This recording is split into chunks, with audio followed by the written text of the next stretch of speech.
6-0, you guys are rolling. Nice bye week to kind of reset and get ready for what is next. You guys were unranked to start the season, now up to number 6. How proud are you of what your team has accomplished so far this season? Super proud of the way they play, how hard they play, the way they prepare. Came off of the weekend. We didn't practice Friday or Saturday and didn't come back till Sunday, late afternoon. So a 2.5-day break without practice, and it's the best I've ever been around a team with a 2.5-day break in terms of their energy and just wanting to be out there, wanting to be on the field, wanting to be practicing, and then the execution was really good. So yeah, proud of so many things, and also, Brad, proud of their attitude of, yeah, we really haven't done anything yet. Let's keep going. Let's keep her going, and let's keep improving and finding all ways we can to get better as a team and getting good at football. In any walk of life, if you're winning, everyone's happier collectively. But there seems to be something different with this group. Watching that Nebraska game and just watching the vibe on the sideline again, during that moment you guys kind of take over and make it yours. Are you feeling something different building with this team? I know you spoke last week about other teams and other years, but is there something special about this group? Yeah, and we've been saying that for a while, Sure is enjoyable to be around these guys because of how hard they play and the way they prepare. And they're working hard and having fun doing it. And I mentioned that before, but I mean, you just see it. You can see when guys are, when they're having fun. It's their body language. It's in the eyes. And like I said, I mean, they like being out there. They like getting ready for practicing, and just trying to stack one day on another. I mean, it all really comes down to that, putting one good day on top of another. McCarthy, touchdown, Michigan. People always get excited about what's next and who's next. JJ McCarthy, very celebrated recruit that you brought in. He said all the right things last week about patience and trying to work his way onto the field. And you've talked about the late night workouts he does on Saturday nights with some of the wide receivers and some of the young guys. Do we expect to see more of him throughout the season as the season goes on? Is he earning his way to get onto the field more?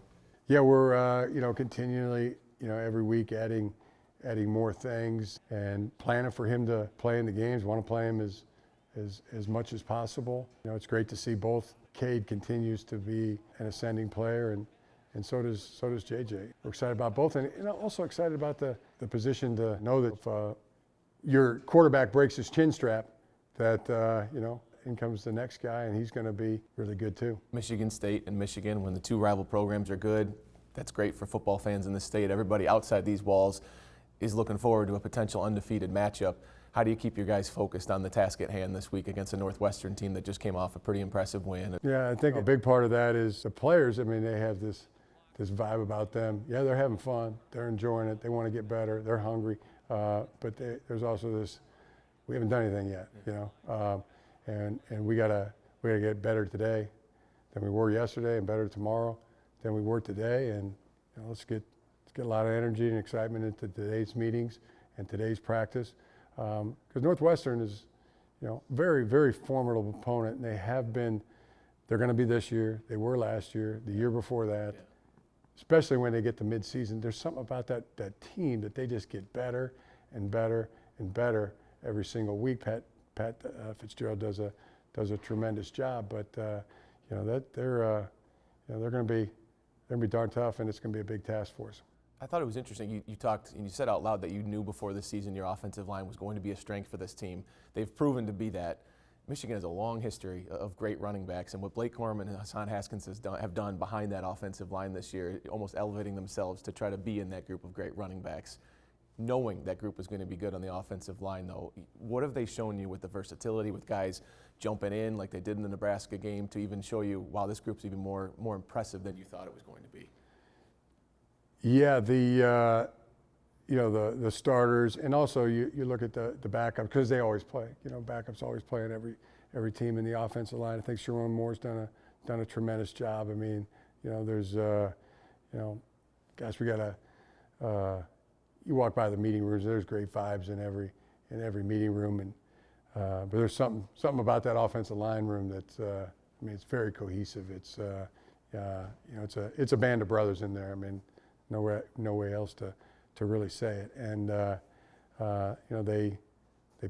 they all do the same stuff. They all work, just as hard. They're all there, for every meeting and every practice. They're there every day, and have been since winter conditioning, spring ball, summer, season. But it's been great. And the two backs and Donovan Edwards too. Yeah. Really all three of those backs are tremendous, and they'll run through the holes, and and then even when there's not one there, they have the ability to spin or to contort their body, or power through to get yards that aren't even blocked, that the play isn't blocked for. Right. If it's blocked for one, they're going to get 3. If it's blocked for none, they're going to at least get 1. If it's blocked for 4 or 5, they can get 8. If it's blocked for 10, sometimes they're going to get 20 or more. It's a heck of a group of running backs. One more on Northwestern. It seemed like Rutgers couldn't do anything on 3rd down, and the 4th down conversions weren't there. How does that change perhaps your offensive game plan going into a week? Does that mean, and I don't want to obviously give everything away here, but is that a focus more on establishing the run like you have early on, or could you expect to pop a little bit more early on, with some deep balls to change things up and maybe get a little bit more explosive on 1st and 2nd down? Yeah, it's going to be, you understand, Northwestern had a really good game plan. They knew Rutgers inside and out, and they really you got to execute. You got to play well. So if you're running the ball, you got to be on the right man. You got to be sustaining. You have to be finishing those blocks. You're gonna have to block really well on the perimeter. Backs are gonna have to see it and hit the appropriate hole in the passing game. You got to protect. You got to get the protection right. You got to be in the right spot. Receivers are going to have to run, disciplined routes. Quarterbacks are going to have to make the appropriate throws. You're just going to have to be good. You're going to have to play good. Whether you're going to attempt to throw the ball or run it. Good luck this week with all that. Appreciate it. Yeah, Absolutely. I want to give a little shout out to Addie and Katie and Jack and John and Sarah. I didn't know they watch the show every week, so I just want to say hello to them.